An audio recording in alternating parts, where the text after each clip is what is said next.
You're going to laugh, but imagine this picture. You get in a taxi, the meter starts going, taxi driver looks behind in the seat and says, "Where are we going?" Meter's running, where are we going? And your answer is, "Let's take a ride, I don't know." Can you imagine the response of the taxi? "Excuse me, we think backwards here. We figure out what the destination is, we get in the taxi, and we go there. It doesn't start with where I pick you up, it starts with where we're going." Nobody would get in a taxi without an answer to the question, what's the end game here? In my life at the CIA, and your lives every day, we do this every day. Every day. Age 25, age 30, age 50, we start building a retirement account. And we start to think forwards. I got $5,000 in it, $10,000 in it, $50,000 in it. Where's the market? Market's up 2%, market's down 2%. Got to call my broker, got to do something. I got to look at information every day, building to that day when I get to the lake house. Not thinking necessarily of a simpler question. What are the characteristics of people like me? I don't know anything about money. What are the characteristics of people like me who invest over the course of decades? And what would an investment advisor tell you if you were to ask them, where do I want to be in 30 years? Where am I driving? You know what they'd say? Slow down, trade less.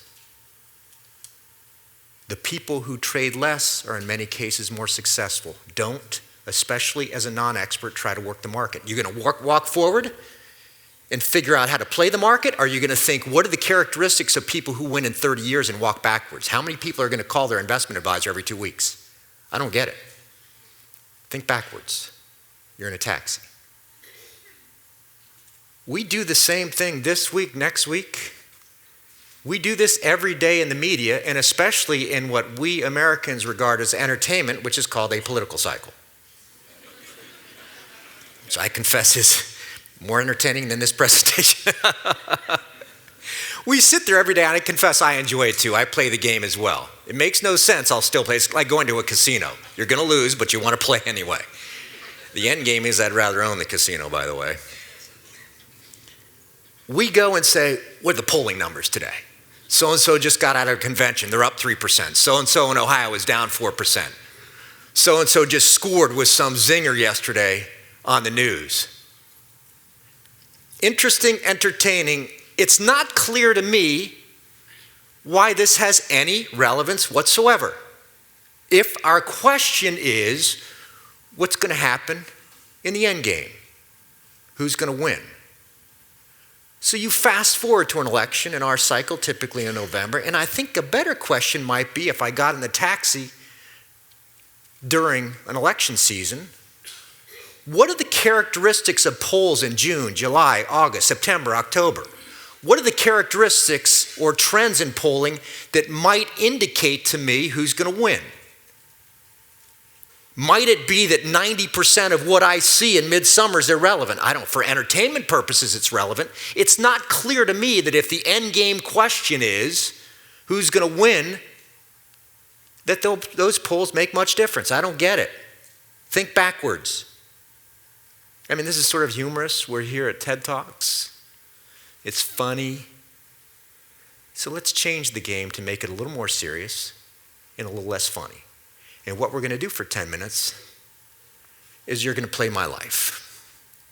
And we're going to think forwards and we're going to think backwards, making decisions, life decisions, about hunting a terrorist. You walk in and you're the director of the CIA and you look at people like me and say, what do I do? You guys in the audience, along with me, might offer a simple answer.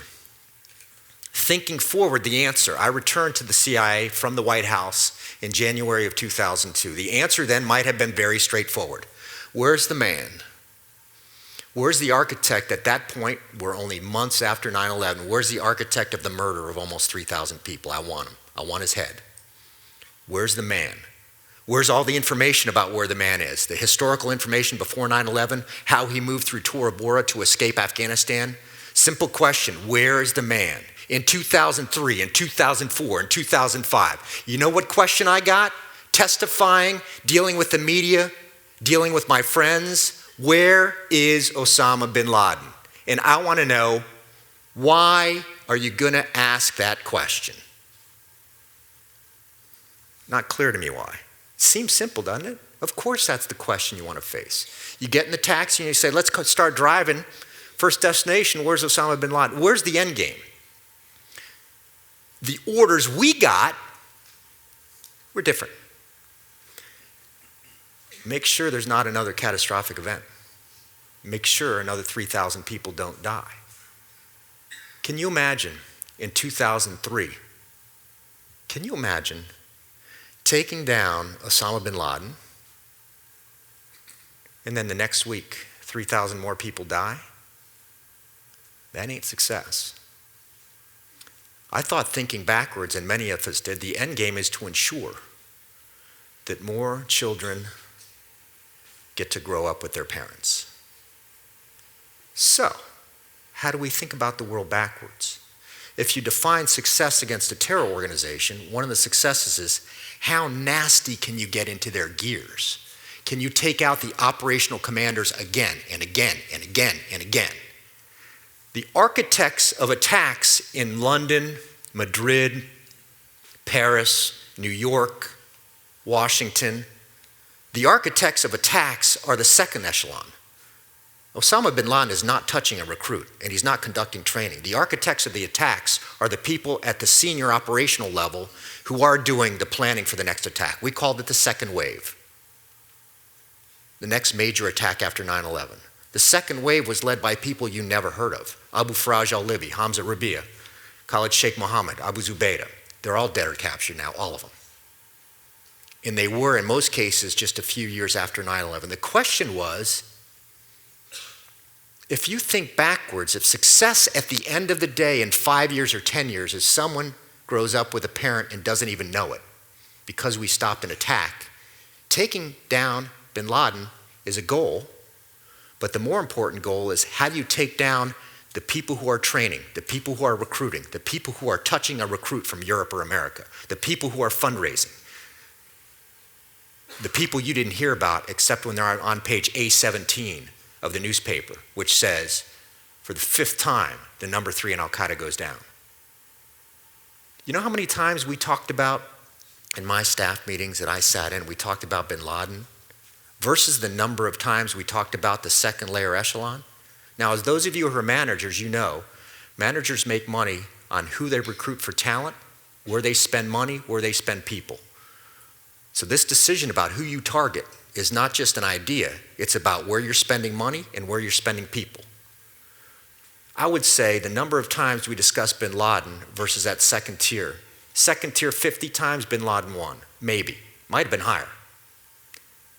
Thinking backwards, I think the responsibility was, yeah, we'll get bin Laden, but the priority is to ensure the second wave doesn't happen.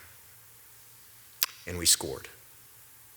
For every person, now that I'm out of government, who asked me in testimony, who asked me on the media, why don't you have them? What's wrong with you? I can now speak, shut up. September 12, 2001, you look forward to 2016, 2017, 2015, and you say no catastrophic attack in America, 95% of the American population says no way, we scored. We thought backwards. You could say the same thing now that you're the CIA director. I'm sorry, I just fired you. It's a short tenure in office. The problem with the government, by the way, is you can't fire anybody, so it gives me great joy to do that.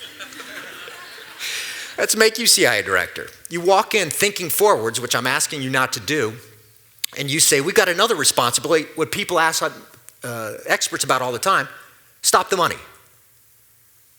As they do with ISIS, stop the money. Money fuels terrorism. Let me tell you something. In a country of 330 million people, in a world of whatever it is, 7 billion people, stopping $1,000, $10,000, $50,000, for those of you in the money business, that ain't easy. Think about a courier who's getting on a plane with $5,000. How are you going to stop that?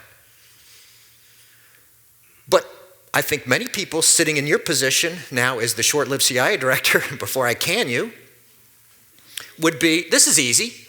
Let's figure out how they're collecting money and let's stop those money flows. This is easy. Let's just collect information about money flows, look at global financial flows, look at couriers, stop the money. My answer is, I'm not sure why you're doing that. I just told you, Mr. Director, you got to listen to your subordinates. I just told you that the way to gut a terror organization is to eliminate the level of leadership right below bin Laden and Zawahiri. The guys who raise money, the guys who train, the guys who recruit, the guys who are an inspiration for the day-to-day operators they talk to in Afghanistan and Pakistan. Thinking backwards, I would have said, okay, what's success for not only the global strategic campaign against al-Qaeda, but the campaign against money? I would have said, I think the goal shouldn't be stopping money. I think it would be charting flows into the core of Afghanistan to see if we can chart them well enough to identify who's picking them up at the other end, because that's a player. And my responsibility is to take more players out faster, not necessarily to take $5,000 off the streets. Backwards thinking, I'd say, to accelerate the decimation of this adversary, more people dead and captured is better people. If I take down $10,000 and I miss the big player, I lose. My backwards thought would be, how do I maximize the prospect that we can chart global financial flows based on looking at who we want to take out, not how much money we want to take off the streets. You know, it's interesting. I talk to public audiences all the time. And when I talk to them about national security threats, they sit there and say, you know, that's another universe. That's for you guys to worry about. It doesn't relate to my life. When I get in a taxi, I tell them where I want to go. And I tell them, actually, it's not. Because it relates this way of thinking to a child. People ask me all the time, isn't ISIS a threat? And I said, well, let's frame this. My definition, let's have a conversation, a debate. If you want, I'll be in the back afterwards. We can have a fight. 155 pounds soaking wet, I'm good to go. My question, my metric would be what affects an American family. I don't want to hear about photos on TV. I don't want to hear what political candidates say. I want to say, I determine what a threat is based on the effect on an American family. Whether you like it or not, statistically, I'm the facts dude. Statistically, the likelihood ISIS will affect an American family is extremely low, almost infinitesimal. I will tell you, you should spend more time ensuring that your child can swim, because statistically, the chance that a child dies in a swimming pool this summer is far higher. Can you imagine that on the stump during election season? It's nice to invest in ISIS, but I'm going to do swimming pool safety. Which is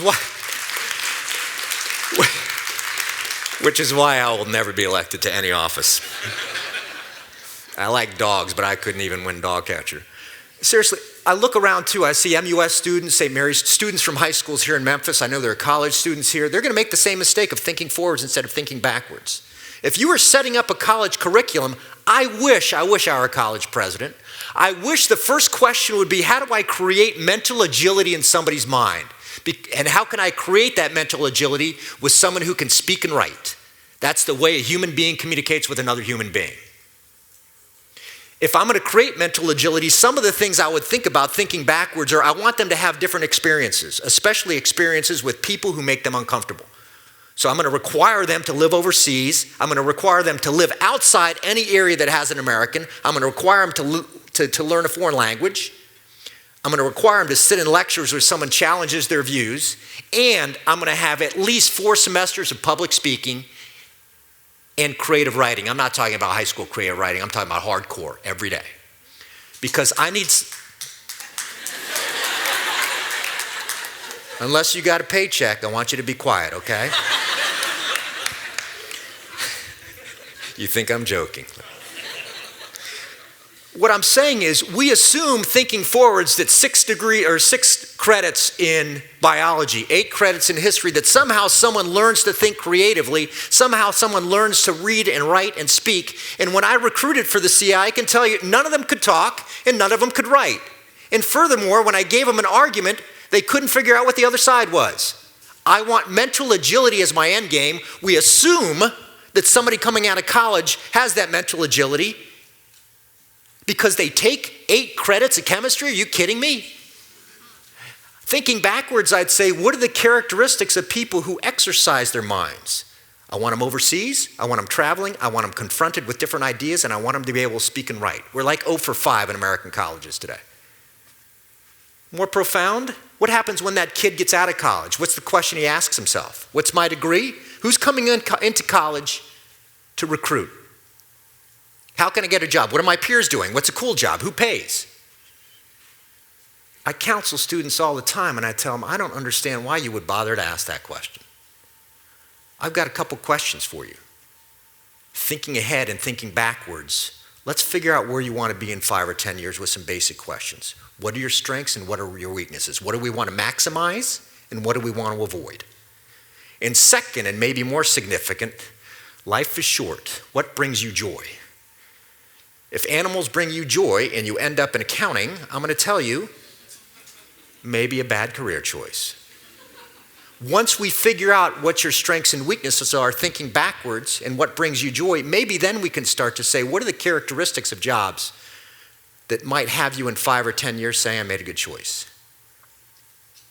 Whether you're in a taxi, whether you're thinking about polls, whether you're thinking about your retirement account, whether you're thinking about how to hunt bin Laden, I want you to think about where you want to go and step backwards. And finally, what I think is the most profound implication of whatever I have to offer you in 18 minutes. Every weekend, every day, those of us with friends, those of us with families, with spouses, with partners, with children, when you wake up, I want to know what question you're asking. I want to know if you're saying, what's on the schedule today? What do I got to do? What's life bringing to me? I want you to ask a different question. Forget about everything I said. I want you to ask one question, thinking backwards. When I go to sleep tonight, what are the characteristics of everything I've done on every weekend for the past 5 years, and which of those brought me the most joy? If I choose to do things today that don't reflect those characteristics, I want to know why. Okay? Thank you.